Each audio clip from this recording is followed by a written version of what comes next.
Today we will discuss Contract of Bailment. There are two parties in a Contract of Bailment, Bailor and Bailee. Let's hear a story to understand the meaning of these three words. A goes to his friend B and says, I need your car to drop my kids to school. My car is broken. B gives his car to A. This is a contract of bailment. You must be thinking how? Bailment is defined as delivery of goods, transfer of possession from one person to another for a specific purpose. In our story, the possession of the car was transferred by B to A. The specific purpose here is dropping A's kids to school. Remember, B transferred the possession of the car and not the ownership. In our story, which is a contract of bailment, B is the bailor. The person who delivers the goods is the bailor. A is the bailee. It is important in a contract of bailment that the goods are returned after the purpose is accomplished, or the goods can be disposed of as directed by the bailor. Now, when we have understood the meaning of bailor, bailee and bailment, let me tell you some essential parts of contract of bailment. There are three important things. Delivery of possession. Delivery should be upon contract. Delivery should be upon some purpose. One more important thing is that the delivery can be of two types, actual delivery or symbolic delivery. Let's look at the examples of actual delivery and symbolic delivery. A and B are two classmates.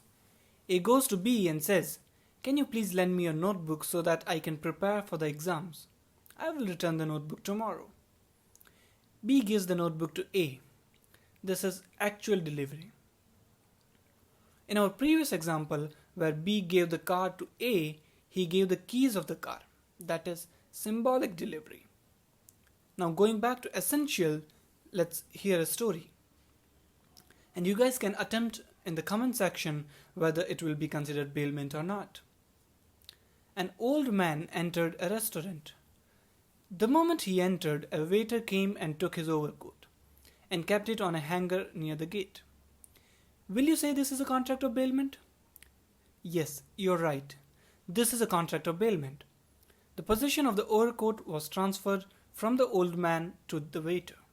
The purpose was to keep it safe. Now what if the old man told the waiter to keep it at a chair near himself? Will this be considered bailment?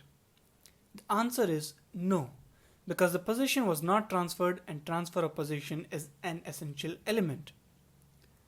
Let's hear another story. A goes to his bank and keeps some gold in the locker, locks it and keeps the keys with himself and leaves the bank. Will this be a contract of bailment?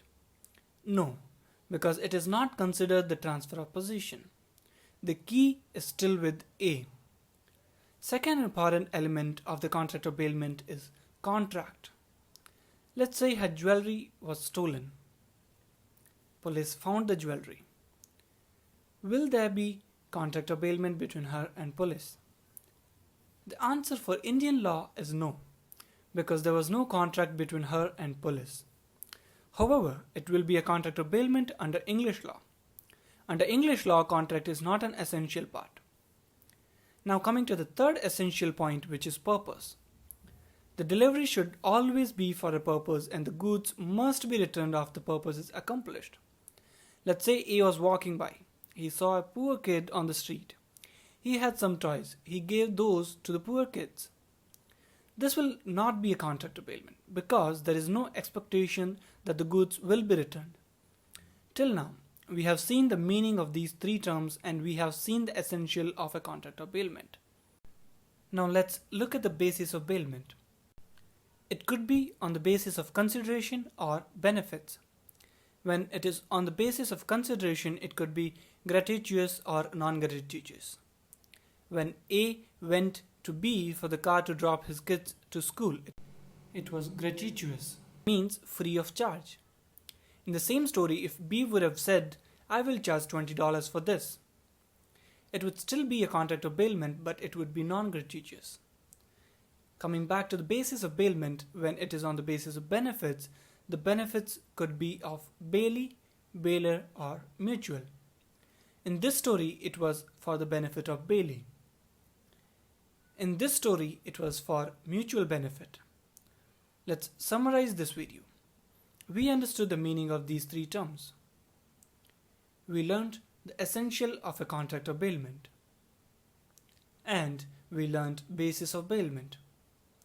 I hope you liked the video. If you like our work, you can support us on Patreon.